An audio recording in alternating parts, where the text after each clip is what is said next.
Welcome back. Our guest today is Renae Rountree, Director of the Washington County Public Library. I'm here to eat a healthy serving of humble pie. Many years ago, I said that the library was a dinosaur, that it was fading away, that much like the newspaper, it would be gone pretty soon. Never have I been more wrong. I'm wrong a lot. This is one of the big ones.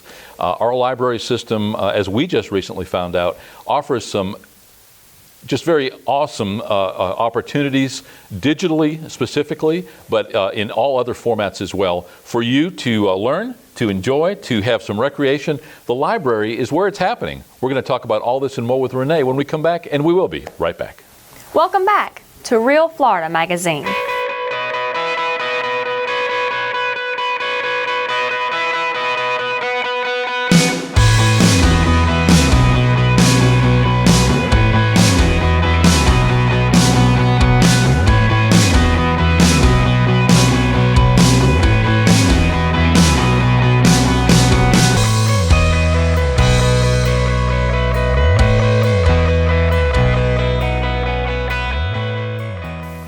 Welcome back. Here today, as mentioned, our guest is Renae Rountree, Director of the Washington County Public Library.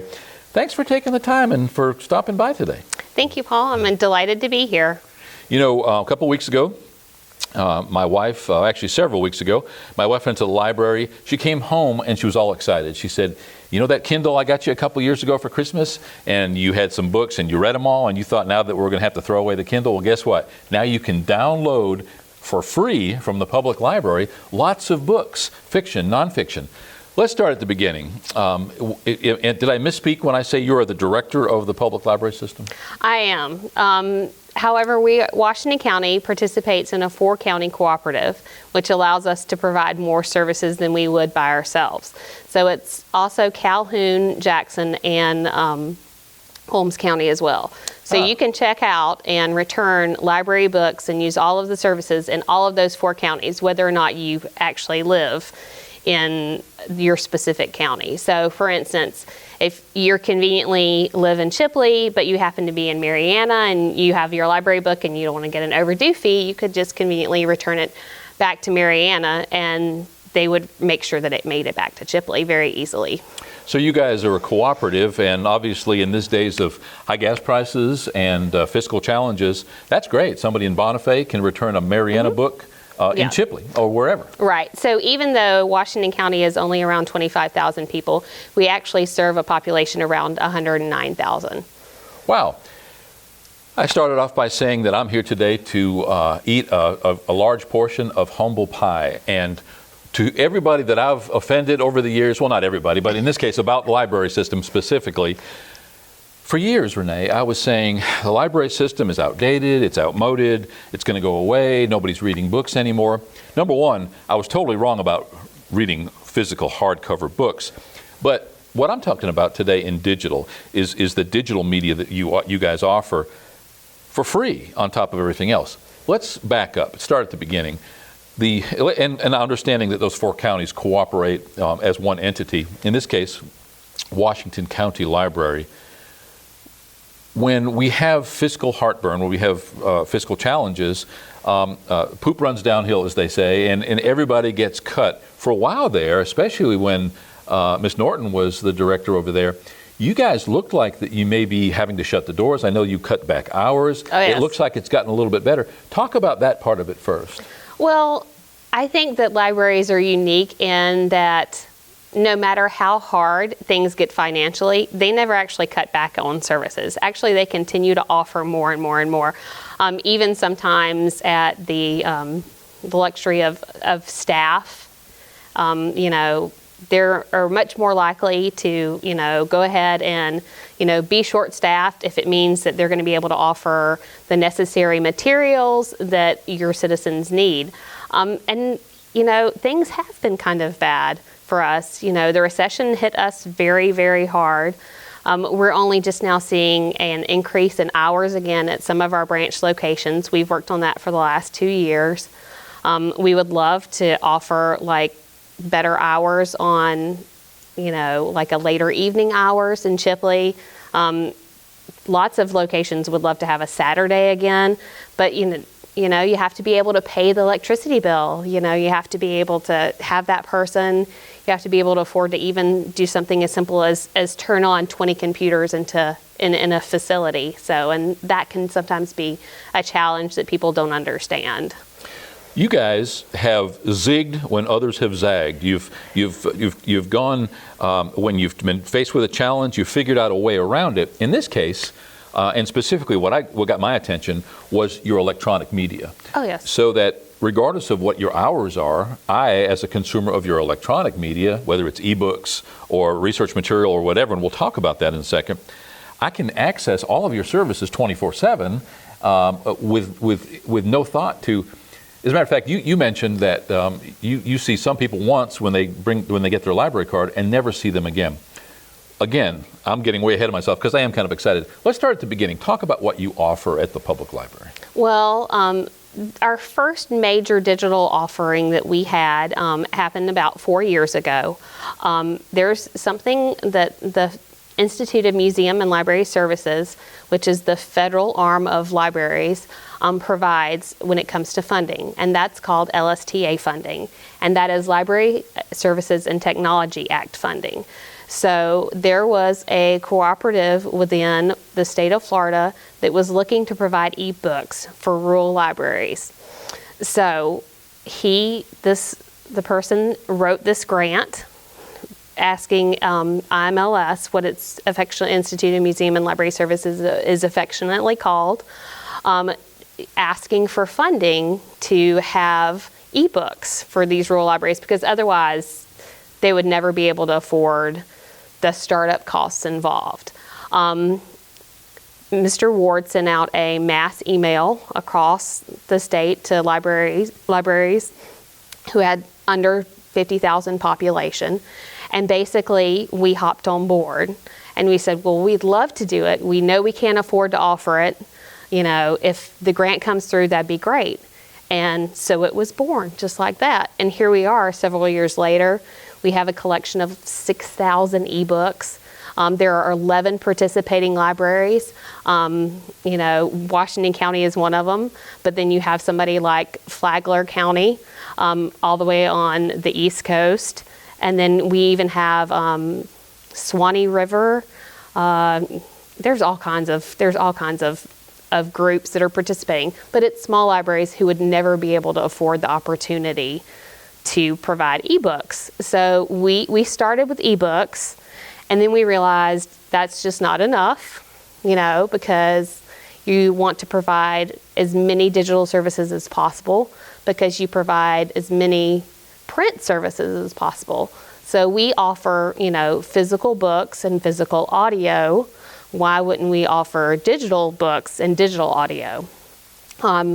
Recent statistics have stated that around 60+% of the people that live in Washington County actually don't work in Washington County. So they spend a lot of their time commuting. We've spent the last several years beefing up our physical collection of audio, and then we realized we should be beefing up our collection of e-audio. So right now we probably have around 5,000, 6,000 e-audio that are downloadable. It's very simple. They sign up, you download the app on your phone or your tablet. You can plug it into your audio jack in your car. You can listen to an audiobook as you travel back and forth to work, or, you know, maybe you're a postal carrier, or maybe you drive a school bus, or, you know, you're a truck driver. People love the ability to listen to books on the road, and why not do it free through your library? So when we talk about digital media, you have the ability for somebody to come into the physical library, pick up a DVD, pick up an audio tape or CD or whatever the medium happens to be. But then you also, again, offer that online access to all of those things. Once we found out about the ebooks, I read a book every couple of days, and I usually wake up at 3 in the morning and read for a couple of hours or whatever. I read at kind of odd times. And so when I got my Kindle, that was great because I don't wake my wife up. I don't have to turn the bedroom light on to be able to read a hardcover book. But when I started downloading from the library some of these e-titles, I actually go through Amazon to actually download the book. And I started looking at the cost of these books. I mean, $18, $20, $25 in some cases. And I'm getting these totally for free. Oh, yeah. And were I to buy that book, once I read it, I'd probably just give it away anyway, so it's sort of a disposable medium. I must have been sleeping when this big transition to ebooks happened. I pride myself on being somewhat technologically savvy, but that was just not one of those things that was on my radar. The school system, Department of Education in the state of Florida, in this case, in which we find ourselves, requires all testing to be done online. Mm-hmm.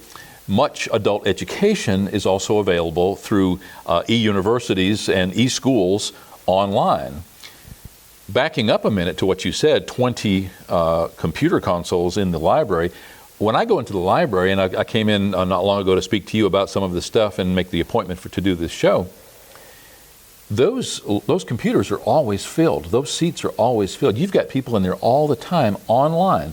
And when I first saw that, I presumed, hey, they're on Facebook, they're messing around, they're doing something, they're playing.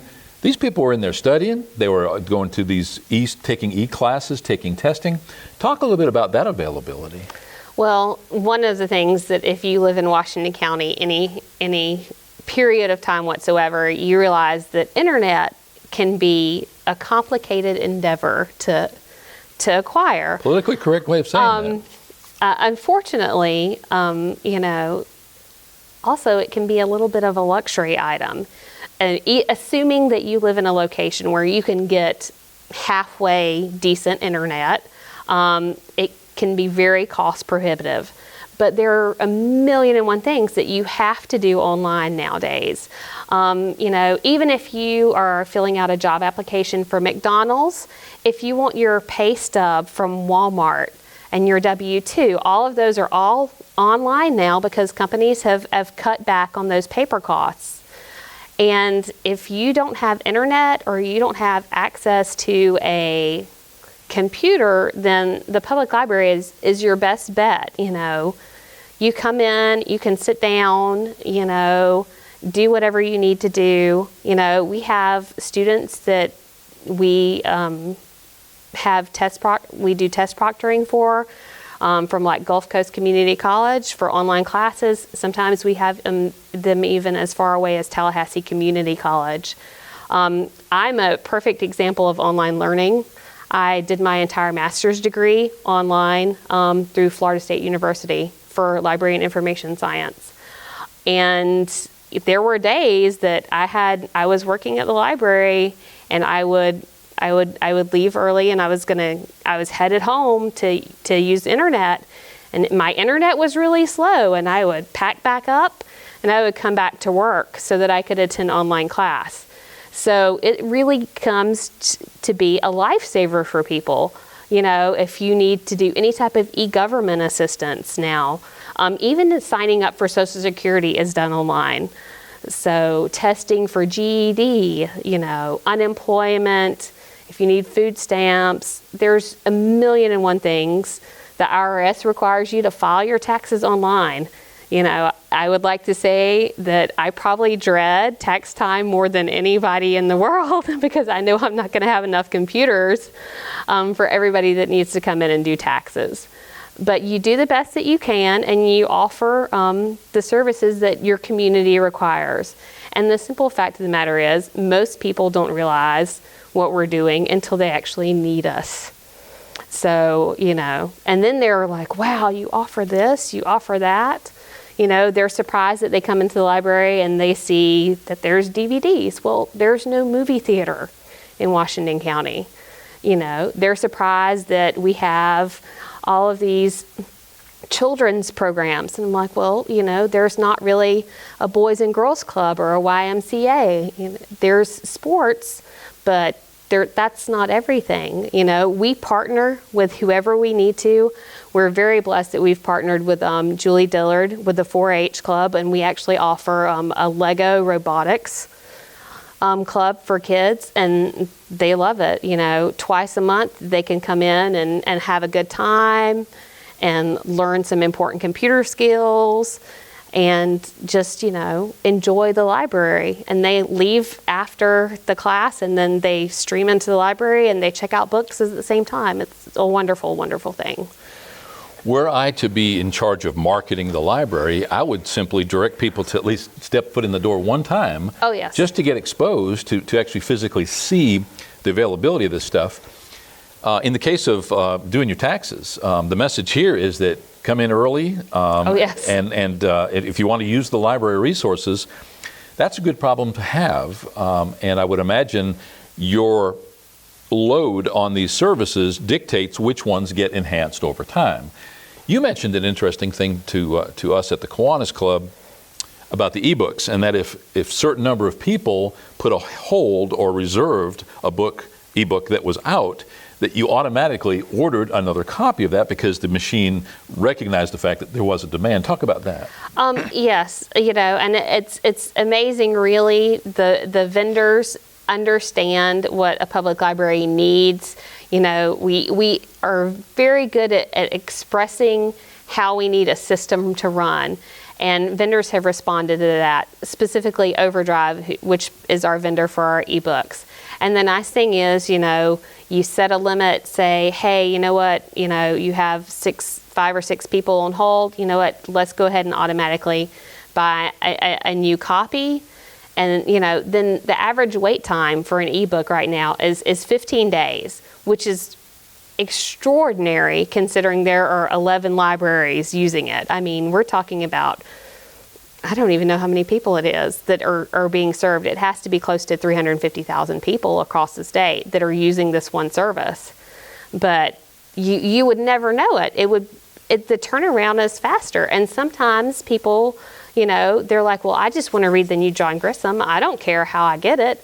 I'll take it in regular print or I'll take it in ebook, and they put themselves on hold for both of it, and sometimes the print copy comes first, sometimes the ebook copy comes first. The online system even automatically downloads it once it becomes available for you. It tells you where you are in line. It tells you like if you're number 3 of 5 people on the hold list. You can do all kinds of things. And the really nice thing is on a user side is the more that you use the Overdrive system, the more that it will recognize what you like to read. So if you like to read David Baldacci, then it will recommend more David Baldacci that are in the system. Or it will recommend another like political thriller type person. So it's similar to Amazon, Everybody has been spoiled by Amazon's system or whatever. But, you can do the same thing with our Overdrive system for free. You're not paying anything, And the nice part about Overdrive is that it's not just limited to Amazon devices. We buy books in 3 different file formats, which means it works on Nooks, it works on Kindles, it works on smartphones, it works on tablets. We have a variety of devices that can be used to access it. So you're never limited by what is available.